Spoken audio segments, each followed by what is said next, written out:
نحمده ونصلي على رسوله الكريم اما بعد فاعوذ بالله من الشيطان الرجيم بسم الله الرحمن الرحيم يا أيها النبي إنا أرسلناك شاهدا ومبشرا ونذيرا وداعيا إلى الله بإذنه وسراجا منيرا وبشر المؤمنين بأن لهم من الله فضلا كبيرا صدق اللہ العظیم۔ شروع اللہ کے نام سے کہ جو بڑا مہربان نہایت رحم فرمانے والا ہے۔ سامعین محترم، یہ ربیع الاول کا مبارک مہینہ ہے جس کے اندر پیارے آقا محمد الرسول اللہ صلی اللہ علیہ وسلم کی ولادت باسعادت ہوئی۔ اس حوالے سے اس مہینے میں ہر جگہ آپ کے تذکرے ہوتے ہیں، آپ کی سیرت کو بیان کیا جاتا ہے، اور یہ ہر سال بار بار آپ کی سیرت کو بیان کیا جاتا ہے، لیکن کبھی بھی اس سیرت کو بیان کرتے ہوئے یا سنتے ہوئے ہمارے دل نہیں اکتاتے۔ بالکل اسی طرح جس طرح بہار کے موسم میں پھولوں کا انتظار ہوتا ہے، گلاب، موتیا، طرح طرح کے پھول کھلتے ہیں، کوئی بھی شخص یہ نہیں کہتا کہ یہ پھول ایکسپائر ہو گئے ہیں، یہ تو ہزاروں سال سے کھل رہے ہیں۔ ہر موسم میں ان کا انتظار ہوتا ہے، وہی خوشبو، وہی خوبصورتی، وہی تازگی، وہی بہار کا انداز ہمیں پھولوں کے اندر ملتا ہے۔ کوئی نہیں کہتا کہ یہ ایکسپائر ہو گئے۔ بالکل اسی طرح سیرت بھی، سیرت رسول اللہ صلی اللہ علیہ وسلم بھی ایک پھولوں کی طرح ہے، اور آپ کی شخصیت کے سارے پہلو گویا کہ پھولوں گلدستہ ہے پھولوں کا۔ جب بھی جس طرح بھی اس کا تذکرہ کیا جائے گا، ایمان کے اندر اضافہ ہوگا اور ہمارے دل ایمان کے نور سے منور ہوں گے، اس لیے کہ یہ ہستی ایسی ہے کہ جو ہماری سب سے محسن ترین ہستی ہے، اور صرف ہماری نہیں بلکہ پوری انسانیت۔ اس وجہ سے آپ کو محسن انسانیت بھی کہتے ہیں۔ آپ کے بہت سارے ٹائٹلز ہیں، آپ سید الانبیاء ہیں، آپ رحمت للعالمین ہیں، آپ حامل لواء الحمد ہیں، آپ شافع محشر ہیں، آپ صاحب قاب قوسین ہیں، آپ تاجدار ختم نبوت ہیں۔ یہ سارے آپ کے ٹائٹلز ہیں۔ جس طرح اللہ رب العالمین کے صفاتی نام ہیں، اسی طرح رسول اللہ صلی اللہ علیہ وسلم کے بھی صفاتی نام ہیں۔ عموماً قرآن کے نسخوں کے اندر آپ نے دیکھا ہوگا کہ ایک طرف اللہ رب العالمین کے صفاتی نام لکھے ہوتے ہیں اور دوسری طرف پیارے آقا رسول اللہ صلی اللہ علیہ وسلم کے صفاتی نام لکھے ہوتے ہیں۔ اگر ہم آپ کی سیرت کو پڑھنا چاہتے ہیں، اس کو اپنانا چاہتے ہیں، تو ان ناموں کو پڑھ کر بھی ہم آپ کی سیرت کو پہچان سکتے ہیں، اور آپ کی شخصیت کے پہلو ہماری طرف جو ہے وہ آ سکتے ہیں۔ یہ آپ کے ٹائٹلز جو قرآن نے بھی بیان کیے، اس آیت مبارکہ جو میں نے سورہ احزاب کی آپ کے سامنے تلاوت کی، آپ کو شاہد کہا گیا، مبشر کہا گیا، نذیر کہا گیا، داعی الی اللہ کہا گیا، سراج منیر جو ہے وہ کہا گیا۔ تو ان صفاتی ناموں سے آپ کی سیرت کا جو ہے وہ احاطہ ہوتا ہے۔ تو یہ ان کو اس آئین سیرت کے اندر ہم سب کو دیکھنا چاہیے۔ آئین سیرت، ہم سیرت بیان تو کرتے ہیں، سنتے بھی ہیں، لیکن سوال یہ پیدا ہوتا ہے کہ میں ایز اے فالوور آف محمد الرسول اللہ صلی اللہ علیہ وسلم اس سیرت کو اپنی زندگی کے اندر کتنا اپنا رہا۔ وہ ہستی جو ہماری سب سے محسن ہستی ہے۔ باقی جتنی بھی لوگوں کے احسانات ہیں وہ کسی ایک شخص پر ہوں گے، کسی ایک خاندان پر ہوں گے، کسی ایک قوم پر ہوں گے، کسی ایک ملک پر ہوں گے، لیکن ہمارے آقا رسول اللہ صلی اللہ علیہ وسلم کا احسان پوری انسانیت کے اوپر ہے۔ آپ رحمت للعالمین ہے، رحمت بنا کر بھیجے گئے ہیں۔ آپ کی سیرت کے اندر ہمیں اسی رحمت کی جھلک نظر آتی ہے۔ اس کا ایک واقعہ ہمیں فتح مکہ کے موقع پہ اکثر اس کو بیان بھی کیا جاتا ہے کہ عرب کے سردار، مکہ کے سردار اس حالت میں کھڑے ہیں کہ بالکل آپ کے اوپر انحصار کی ہوئی ہے۔ تو اس وقت نبی اکرم صلی اللہ علیہ وسلم نے ان سے پوچھا، ما تظنون انی فاعل بکم، تمہیں کیا امید ہے، تم کیا گمان کرتے ہو کہ میں تمہارے ساتھ کیا معاملہ کروں گا؟ Do you know what I am going to do with you, what you expect from me? قالوا خیرا، انہوں نے کہا کہ ہمیں تو بھلائی کی امید ہے۔ اخن کریم و ابن اخن کریم، you are very kind person, آپ بہت اچھے بھائی ہیں اور اچھے بھائی کے بیٹے ہیں۔ You are very kind person, you are son of a very kind person. تو نبی اکرم صلی اللہ علیہ وسلم نے ایک تاریخی جملہ ارشاد فرمایا لا اقول الا کما قال اخی یوسف، I will only say to you what my brother یوسف علیہ السلام said to his brothers، کہ میں تم کو وہی کہوں گا جو اللہ کے نبی یوسف علیہ السلام، میرے بھائی یوسف علیہ السلام نے اپنے بھائیوں کو کہا تھا، لا تثریب علیکم اليوم، کہ تمہارے اوپر کوئی مواخذہ نہیں، انتم الطلقاء اذهبوا فانتم الطلقاء، جاؤ تمہیں آزادی ہے، you are free to go, you are forgiven. حالانکہ معافی پانے والوں میں وحشی بھی تھا، جس نے حضرت حمزہ رضی اللہ تعالیٰ عنہ کو شہید کیا تھا اور ان کی لاش کے ٹکڑے جو ہے وہ کیے تھے، اور اس وقت نبی اکرم صلی اللہ علیہ وسلم نے بہت پریشان تھے۔ اس وقت آپ نے عہد کیا تھا کہ میں اس ایک قتل کے بدلے میں 70 دشمنوں کو قتل کروں گا۔ اللہ نے آپ کو صبر کی تلقین فرمائی، وَإِنْ عَاقَبْتُمْ فَعَاقِبُوا بِمِثْلِ مَا عُوقِبْتُمْ بِهِ وَلَئِنْ صَبَرْتُمْ، اگر تم صبر کر لو، اور آگے فرمایا وَاصْبِرْ وَمَا صَبْرُكَ إِلَّا بِاللَّهِ، تو اللہ نے آپ کو بھی صبر کی تلقین فرمائی۔ تو اتنے مشکل فیصلوں کے باوجود آپ صلی اللہ علیہ وسلم نے اتنے مشکل یعنی چیزیں ہونے کے باوجود ان کو جو ہے وہ معاف کیا۔ تو یہ چیز ہے کہ گستاخ رسول صلی اللہ علیہ وسلم تو ہر دور کے اندر موجود رہی ہیں۔ خود نبی اکرم صلی اللہ علیہ وسلم کے دور کے اندر نعوذ باللہ آپ کی گستاخی کی گئی، آپ کے سگے رشتہ داروں نے آپ کے ساتھ جو ہے وہ گستاخی کی، اور ہر دشمنی کی حد میں جو ہے وہ ساری حدیں جو ہے وہ پار کر گئے، لیکن اس کے باوجود نبی اکرم صلی اللہ علیہ وسلم نے ایک طریقہ چھوڑا، ایک پیٹرن جو ہے وہ چھوڑا۔ ایک چیز ہمیں ذہن کے اندر رکھنی چاہیے کہ برائی کا جواب برائی نہیں ہے، darkness can not drive out darkness, اور evil can not erase evil, ادفع باللتی ہی احسن۔ برائی کا جب بھی مقابلہ کیا جائے گا تو وہ برائی سے نہیں کیا جائے گا، گالی کا جواب گالی نہیں ہے، بھونکنے کا جواب بھونکنا نہیں ہے، کاٹنے کا جواب کاٹنا نہیں ہے، ادفع باللتی ہی احسن۔ تو یہ چیزیں ہمیں آپ کی سیرت سے جو ہے وہ سیکھنی چاہیے۔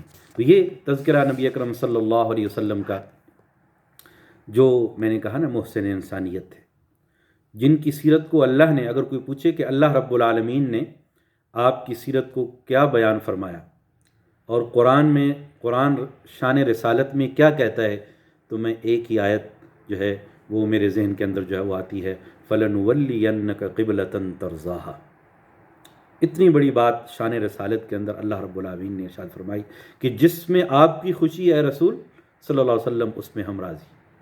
آپ قبلے کے جس طرف منہ کر کے نماز پڑھنا چاہتے ہیں، ہم اسی طرف اس کو جو ہے وہ پھیر دیتے ہیں۔ اس سے بڑھ کر شان رسالت میں کوئی اور جو ہے وہ آیت میرے خیال میں نہیں ہے۔ اتنی بڑی آپ کی شان جس کے اندر اللہ رب العالمین نے، اور پھر آپ کو اعزازات دیے گئے، پریویلیجز دیے گئے، ٹائٹل جو میں نے بیان کیے نا وہ الگ ہیں، کچھ اعزازات بھی دیے گئے۔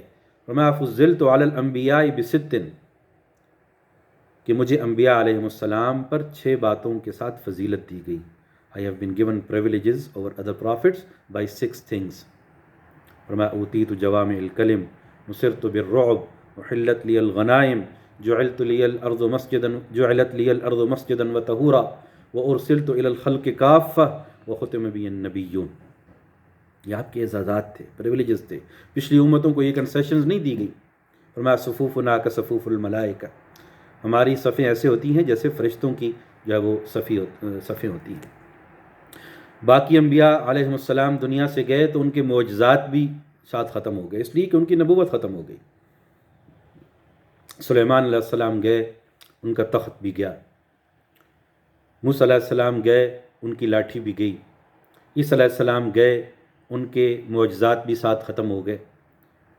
لیکن حضور اکرم صلی اللہ علیہ وسلم دنیا سے جاتے ہیں، لیکن آپ کا معجزہ قرآن باقی ہے۔ کیوں؟ اس لیے کہ آپ کی نبوت باقی ہے۔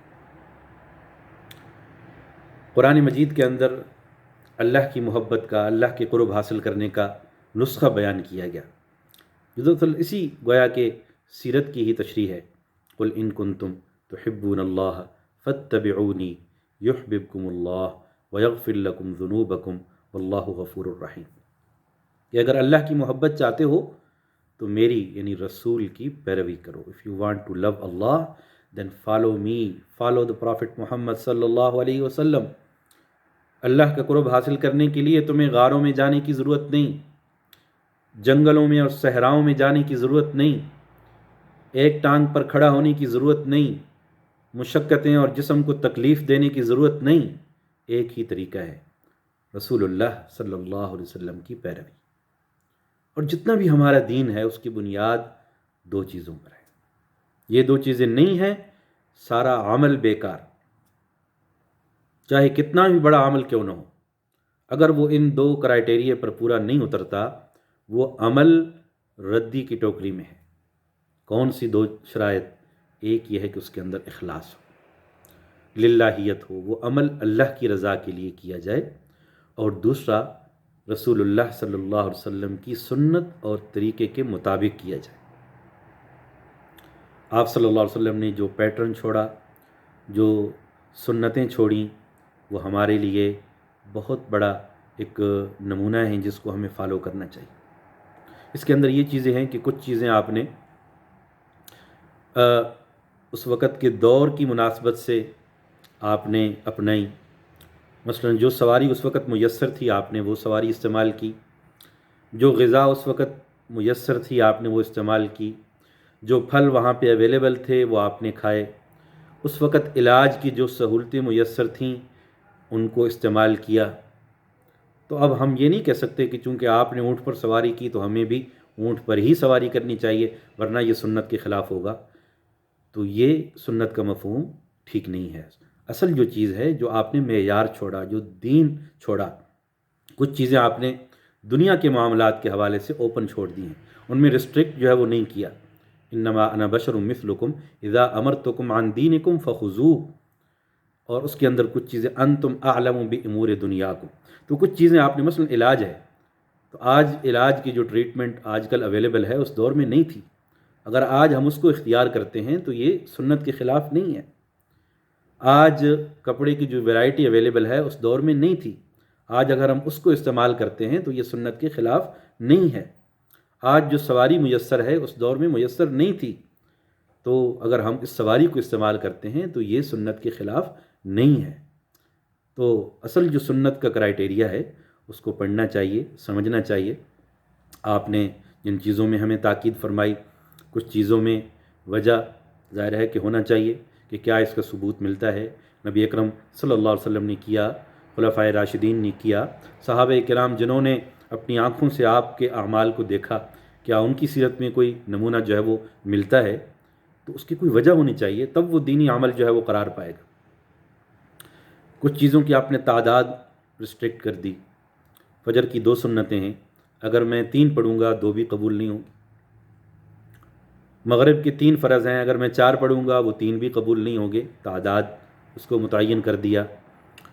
اور اسی طرح جو ہے وہ کچھ چیزیں آپ نے جو ہے وہ تعداد کے ساتھ جو ہے وہ مثلا طواف ہے، 7 چکر ہیں، جان بوجھ کر 8واں چکر لگایا جائے گا تو درست نہیں۔ 7 کنکریاں مارنی ہیں جان بوجھ کر، ہاں بھول جاتا ہے یا احتیاطاً مار رہا ہے تو وہ الگ بات ہے، لیکن 7 کنکریاں مارنی ہیں تو 7 ہی مارنی۔ اسی طرح کچھ اعمال کا طریقہ بتا دیا. طواف ہم جب بھی کریں گے تو اینٹی کلاک وائز کریں گے، اس کو کلاک وائز نہیں کر سکتے. اس کے اندر ایک لطیف جو ہے نقطہ یہ بیان کیا گیا ہے کہ قرآن کے اندر ابراہیم علیہ السلام کی جب دعا کا ذکر ہے کعبۃ اللہ کے حوالے سے، تو انہوں نے دعا کی تھی وَجْعَلْ أَفْئِدَةً مِّنَ النَّاسِ تَهْوِي إِلَيْهِمْ، کہ اللہ رب العالمین لوگوں کے دلوں کو اس گھر کی طرف قریب کر دے، گھر کی طرف جو ہے وہ پھیر دے. تو یہ چیزیں کہ جب انسان اینٹی کلاک وائز طواف کرتا ہے تو انسان کا دل کعبے کی طرف جو ہے وہ رہتا ہے، کعبے کے قریب جو ہے وہ رہتا ہے. تو یہ اسی طرح کچھ آپ نے اوقات متعین کر دیے. نماز کا وقت ہے تو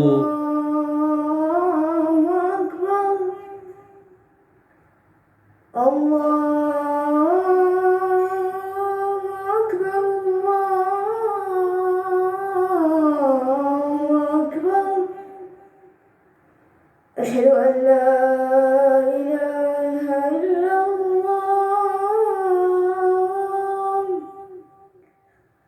أشهد أن لا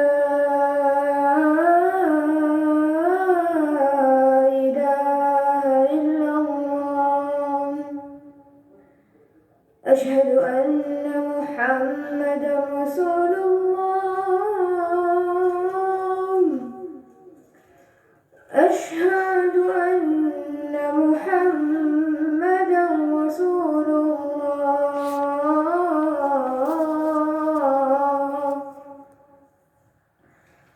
حي على الصلاة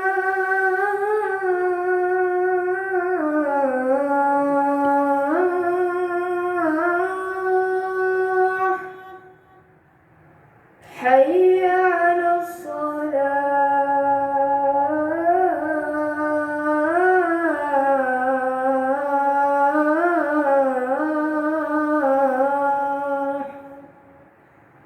حي على الفلاح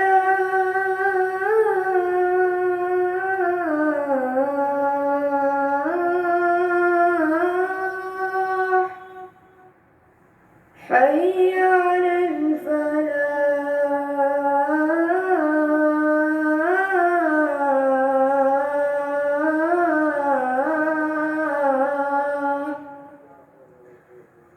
الله أكبر الله أكبر لا إله إلا الله. اللهم رب هذه الدعوة التامة والصلاة القائمة آت محمدا الوسيلة والفضيلة والدرجة الرفيعة وابعثه مقام محمودا الذي وعدته وارزقنا شفاعته يوم القيامة. یہ اذان ہم نے سنی، اسی سے ایک دو نکات سیرت کے حوالے سے ہمیں ملتے ہیں. نبی اکرم صلی اللہ علیہ وسلم نے دو دعاؤں کے لیے اپنے لیے دو دعاؤں کا کہا ہے. ایک درود شریف جو بذات خود ایک دعا ہے، فرمایا کہ مجھ پر درود بھیجو، میرے سب سے قریب قیامت والے دن وہ ہوگا جو مجھ پر درود بھیجنے والا ہوگا. اسی طرح فرمایا کہ اذان کے بعد جو دعا آپ نے سکھائی اس کے اندر یہ دعا نبی اکرم صلی اللہ علیہ وسلم کے لیے ہے. یہ اذان کے بعد اور نماز کے درمیان جو وقت ہے یہ بڑا قیمتی وقت ہے. نبی اکرم صلی اللہ علیہ وسلم نے فرمایا لا يرد الدعاء بین الاذان والاقامہ، اذان اور اقامت کے درمیان دعا وہ کبھی رد نہیں ہوتی. اور یہ واحد موقع ہے نبی اکرم صلی اللہ علیہ وسلم نے جس کے اندر اپنے لیے دعا کے بارے میں کہا اللہم رب هذه الدعوة التامة والصلاة القائمة آت محمدا الوسيلة والفضيلة والدرجة الرفيعة وابعثه مقاما محمودا الذي وعدته. پیارے آقا رسول اللہ صلی اللہ علیہ وسلم کے لیے مقام محمود پر آپ کو سرفراز کرنے کی دعا جو ہے وہ ہم جو ہے وہ کرتے ہیں. تو کوئی بھی عمل وہ اس وقت قبول ہوتا ہے جب اس کے اندر دو شرائط ہوتی ہیں، ایک اللہ کے حکم کے مطابق ہو، اخلاص اس کے اندر ہو، اللہ کی رضا کے لیے وہ عمل کیا جائے، اور دوسرا رسول اللہ صلی اللہ علیہ وسلم کی جو ہے وہ سنت کے مطابق ہو. تو کوئی بھی عمل وہ اس کے اندر جو شرائط ہیں جو اس کے ویلڈ ہونے کے لیے کچھ آپ صلی اللہ علیہ وسلم نے اعمال محل وقوع کے ساتھ ریسٹرکٹ کر دیے، لوکیشن کے ساتھ جو ہے وہ ریسٹرکٹ کر دیے۔ طواف ہے، اعتکاف ہے، عرفات کے اندر 9 ذی الحج کو وقوف عرفہ ہے، سعی ہے، یہ دنیا میں کہیں اور نہیں ہو سکتے۔ جہاں جہاں ان کو کرنا ہے وہ اسی وقت وہ اسی جگہ پر وہ جو ہے وہ ہو سکتے ہیں۔ تو یہ اتباع سنت دراصل دین کی بنیاد ہے، بلکہ جنت میں جانے کی بنیاد ہے۔ نبی اکرم صلی اللہ علیہ وسلم نے فرمایا کل امتی یدخلون الجنت الا من ابا، کہ میری ساری امت جنت میں جائے گی سوائے اس کے کہ جس نے جنت میں جانے سے خود ہی انکار کر دیا۔ قیل من ابا، پوچھا گیا کون جنت میں جانے سے انکار کرے گا؟ فرمایا کہ من اطاعنی فقد دخل الجنہ ومن عصانی فقد ابا، کہ جس نے میری اطاعت کی وہ جنت میں جائے گا، اور جس نے میری نافرمانی کی اس نے گویا کہ خود ہی جنت میں جانے سے جو ہے وہ انکار کر دیا۔ تو ہمیں نبی اکرم صلی اللہ علیہ وسلم کی سیرت کو بھی اپنانا چاہیے، آپ کے طریقے کو فالو کرنا چاہیے، اور جو آداب آپ سے متعلقہ ہیں ان کی بھی پابندی کرنی چاہیے۔ قرآن مجید کے اندر سورۃ الحجرات کے اندر ہمیں رسول اللہ صلی اللہ علیہ وسلم کے آداب بیان کیے گئے۔ ان میں سے پہلا ادب یہ ہے لا تقدموا بین یدی اللہ و رسول، اللہ اور اللہ کے رسول کے آگے بڑھنے کی کوشش نہ کرو۔ اور دوسرا بیان کیا گیا لا ترفعوا اصواتکم فوق صوت النبی، اپنی آوازوں کو نبی کی آواز سے بلند نہ کرو۔ اب آپ تو ہمارے درمیان موجود نہیں ہیں، اس کا مطلب یہ ہے کہ اب جب بھی ہم روضہ رسول پر جائیں گے تو آپ پر درود بھیجیں گے، سلام بھیجیں گے تو ادب کے ساتھ ایسی ہی وہاں پر کھڑے ہوں گے، ایسا ہی ادب و احترام کا اظہار کریں گے جیسے آپ ہمارے درمیان موجود ہیں۔ شور شرابہ، آواز کو اونچی کرنا، لڑائی جھگڑا کرنا وہاں پہ، یہ آداب رسول اللہ صلی اللہ علیہ وسلم کے خلاف ہے۔ اسی طرح جہاں آپ کی احادیث بیان ہو رہی ہوں، آپ کا تذکرہ ہو رہا ہو تو ان احادیث کو بھی سنا جائے ادب کے ساتھ، یہ بھی آپ صلی اللہ علیہ وسلم سے محبت کی علامت ہے۔ دنیا میں ہمیں اگر کسی ہستی کا ادب ہوتا ہے نا تو ہم اس کی بات کو بھی توجہ کے ساتھ سنتے ہیں، ہم والدین کی بات کو توجہ کے ساتھ سنتے ہیں کیونکہ ہمارے دل میں ان کا ادب ہے، استاد کی بات کو ادب کے ساتھ سنتے ہیں اس لیے کہ ہمارے دل میں ان کا جو ہے وہ ادب ہے۔ بالکل اسی طرح رسول اللہ صلی اللہ علیہ وسلم کی بات بھی جب کی جا رہی ہو، آپ کی احادیث بیان کی جا رہی ہوں تو اس کو بھی توجہ کے ساتھ جو ہے وہ سننا چاہیے۔ امام مالک رحمۃ اللہ علیہ کے بارے میں آتا ہے کہ وہ ہر حدیث کے ساتھ وضو کرتے، خوشبو لگاتے اور بڑے ادب و احترام کے ساتھ اس کو جو ہے وہ لکھتے تھے۔ عبداللہ بن مسعود رضی اللہ تعالیٰ عنہ ایک دفعہ تشریف لا رہے تھے، آپ خطبہ ارشاد فرما رہے تھے، آپ صلی اللہ علیہ وسلم نے فرمایا کہ عبداللہ بن مسعود بیٹھ جاؤ۔ عبداللہ بن مسعود بیٹھ گئے، لیکن اس حال میں کہ ایک پاؤں دروازے کے اندر اور ایک پاؤں دروازے کے باہر۔ پوچھا کہ میں نے تو بیٹھنے کو کہا تھا، تم پورا اندر داخل ہو کر بیٹھ جاتے۔ فرمایا کہ میرے کان نے جب یہ لفظ سنا تو ایک لمحے کے لیے بھی اس حکم کی گستاخی جو ہے وہ میں نہیں کر سکتا تھا۔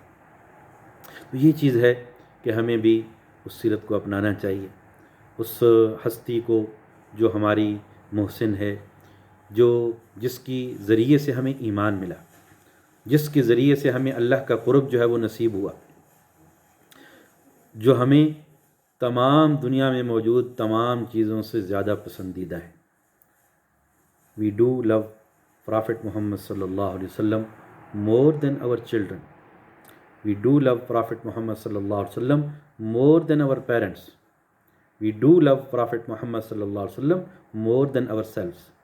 کہ ہمیں آپ صلی اللہ علیہ وسلم سے محبت ہے، اپنے آپ سے زیادہ، اپنے والدین سے زیادہ، اپنے بچوں سے زیادہ، اس لیے کہ آپ سے بڑھ کر کوئی ہمارا محسن نہیں ہے۔ ہمیں اللہ کی معرفت بھی ہوئی تو آپ کے ذریعے بھی جو ہے وہ ہوئی۔ سیرت رسول کے اندر ہمیں کئی ایسے چیزیں ملتی ہیں جس سے آپ کے انوارات کی جھلک ہمیں جو ہے وہ نظر آتی ہے۔ عمر بن حسین ایک یہودی عالم تھا، مناظرہ کرنا چاہتا تھا، مناظرے کے لیے بھی بیٹھے اور بات شروع ہوئی، وہ کلمہ پڑھ کر مسلمان ہو گیا۔ لوگ حیران کہ ابھی تو کراس آرگومنٹ ہوئی ہی نہیں، آپ کیوں مسلمان ہو گئے؟ انہوں نے کہا کہ بات یہ ہے کہ جو ہی میں نے آپ صلی اللہ علیہ وسلم کے چہرے انور پر نگاہ ڈالی، میرے دل نے گواہی دی، ہاذا لیس بوجہ کاذب، کہ یہ کسی جھوٹے کا چہرہ نہیں ہو سکتا۔ میرے بھائی، یہ نصیب کی بات ہے۔ اسی چہرے کو صدیق اکبر رضی اللہ تعالیٰ عنہ دیکھتے تھے تو ان کی ایمان میں اضافہ ہوتا تھا، اور اسی چہرے کو ابو جہل دیکھتا تھا تو اس کی جہالت میں اور اسلام دشمنی میں اور بغض میں اضافہ ہوتا تھا۔ یہ نصیب کی جو ہے وہ بات ہے۔ پیارے آقا رسول اللہ صلی اللہ علیہ وسلم، آپ کے بیٹے ابراہیم کا انتقال ہوا تو چہمگوئیاں شروع ہو گئیں کہ دیکھو سورج بھی غم میں شریک ہو گیا ہے۔ تو نبی اکرم صلی اللہ علیہ وسلم نے لوگوں کو مسجد میں بلایا اور ایک خطبہ ارشاد فرمایا اور وضاحت کی کہ دیکھو یہ سورج اور چاند اللہ کی مخلوق ہیں، ان کا گرن ہونا یہ اللہ کے حکم سے ہوتا ہے، کسی انسان کے مرنے اور جینے سے ان کا کوئی تعلق نہیں۔ کتنی بڑی بات! دنیا کے اندر دنیا کے جو لیڈر ہوتے ہیں ہر بات کو اپنے کھاتے میں ڈالنے کی، ہر کارنامے کو اپنے ساتھ منسوب کرنے کی کوشش کرتے ہیں، لیکن رسول اللہ صلی اللہ علیہ وسلم ایسے نہیں تھے۔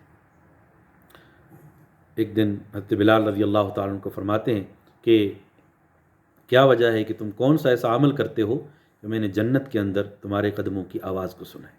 دیکھیے بلال شکل سے کالے، دنیا کے اندر کوئی سٹیٹس نہیں، لیکن کتنا بڑا اعزاز کہ بیت اللہ شریف کے اوپر اذان دینے کا ان کو حکم ہوا، بیت اللہ شریف کی چھت پر چڑھ کر۔ حضرت عمر رضی اللہ تعالیٰ عنہ کو ان کی وفات پر کہتے ہیں مات سیدنا، ہمارے سردار انتقال کر گئے۔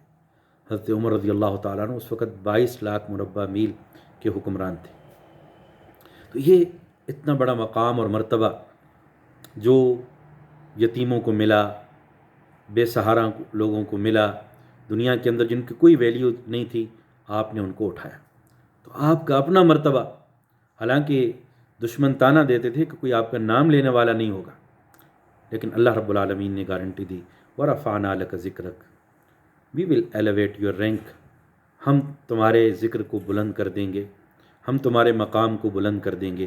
اور آج ہم دیکھتے ہیں، ابھی ہم نے اذان سنی، اشہدو ان لا الہ الا اللہ واشہدو ان محمد الرسول اللہ۔ دنیا میں جہاں بھی اذان ہوتی ہے، جہاں اللہ کا نام، اللہ کی کبریائی بیان کی جاتی ہے، وہاں پیارے آقا رسول اللہ صلی اللہ علیہ وسلم کا نام بھی بلند ہوتا ہے۔ صبح دنیا کے ایک کونے میں اذان شروع ہوتی ہے، آسٹریلیا سے، جاپان سے، انڈونیشیا، ملائیشیا، اور پھر مڈل ایسٹ، اور پھر افریقہ، سارا دن اذانیں، ہر وقت اذان جو ہے وہ ہو رہی ہے، ہر جگہ پہ اذان ہو رہی ہے۔ ابھی فجر کی اذانیں چل رہی ہیں کہ پیچھے ظہر کی اذان کا وقت ہو گیا۔ جب یورپ میں عشاء کی اذانیں ہو رہی ہوتی ہیں، آسٹریلیا میں اگلے دن فجر کی اذانیں ہو رہی ہوتی ہیں۔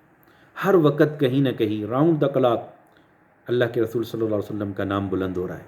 کہیں فجر کی اذان، کہیں ظہر کی اذان، کہیں عصر کی اذان، کہیں مغرب کی اذان، کہیں عشاء کی اذان۔ اور اس سے کے علاوہ جو ہم درود شریف پڑھتے ہیں جس کے اندر آپ کا نام بلند ہوتا ہے، نماز میں درود شریف پڑھتے ہیں، احادیث پڑھتے ہوئے آپ کا نام مبارک آنے پر صلی اللہ علیہ وسلم کہتے ہیں، یہ اس سے الگ آپ کا ذکر ہے۔ تو یہ آپ صلی اللہ علیہ وسلم کی سیرت ہے کہ آپ صلی اللہ علیہ وسلم سے محبت، یہ ہمارے ایمان کی جو ہے وہ نشانی ہے۔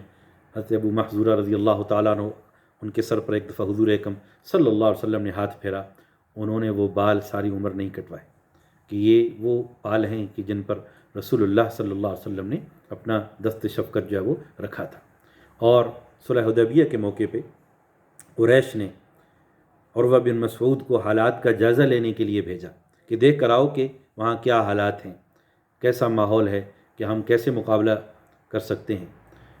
تو واپس آ کر انہوں نے جو رپورٹ دی کہ اہل قریش، میں نے کیسر کا دربار دیکھا، میں نے کسریٰ کی شان و شوکت دیکھی ہے، میں نے نجاشی کا محل دیکھا ہے، لیکن اللہ کی قسم میں نے کسی کو اپنے بادشاہ سے اتنی محبت کرتے ہوئے نہیں دیکھا جتنا محمد الرسول اللہ صلی اللہ علیہ وسلم کے ساتھیوں کو محمد الرسول اللہ صلی اللہ علیہ وسلم سے کرتے ہوئے دیکھا ہے۔ تو یہ چیز تھی کہ آپ صلی اللہ علیہ وسلم کے ساتھ محبت یہ ایمان کی علامت ہے، ہماری نجات کی ضامن ہے۔ ایک صحابی وہ فرماتے ہیں کہ میں بےتاب رہتا تھا، جو ہی آپ وہ دیکھتا، آپ کی محبت دل کے اندر آتی، دل کو سکون ملتا، گھر جاتا، دوبارہ شوق پیدا ہوتا، پھر آ جاتا۔ اور پھر میں نے سوچا ایک دن انی ذکرت موتی و موتک کہ میں نے بھی مر جانا ہے اور رسول اللہ صلی اللہ علیہ وسلم نے بھی دنیا سے چلے جانا ہے، اور فعرفت انک اذا دخلت الجنہ، مجھے تو پتہ ہے کہ جب اذا دخلت الجنہ رفعت مع النبیین، کہ جب آپ جنت میں جائیں گے تو آپ کا شمار تو انبیاء کے ساتھ ہوگا، اور میں جب داخل ہوں گا، اگر میں داخل ہو گیا تو میں آپ کو نہیں دیکھ سکوں گا۔ فانزل اللہ هذه الآیہ، تو اللہ رب العالمین نے یہ آیت نازل فرمائی، ومن یطع اللہ والرسول فاولئک مع الذین انعم اللہ علیہم من النبیین والصدیقین والشہداء والصالحین، جو اللہ کے رسول کی اطاعت کرے گا، اللہ آخرت میں بھی ان کے ساتھ ان کا شمار انبیاء علیہم السلام کے ساتھ جو ہے وہ کر دیں گے۔ تو میرے بھائیو، یہ اسوہ رسول، اس کو اپنانے کی ضرورت ہے، اور آپ صلی اللہ علیہ وسلم کی سیرت کو پڑھنے کی ضرورت ہے۔ جیسے شروع میں نے کہا کہ آپ کے ٹائٹلز ہیں، آپ کے صفاتی نام ہیں، آپ کے پریولیجز ہیں، وہ بھی ان کا بھی مطالعہ کریں، اور سب سے بڑھ کر یہ ہے کہ ہمیں سب کو حضور اکرم صلی اللہ علیہ وسلم کی قدر کرنی چاہیے۔ آپ ہماری سب سے محسن ہستی ہیں، ہماری نہیں پوری انسانیت کی محسن ہستی ہے۔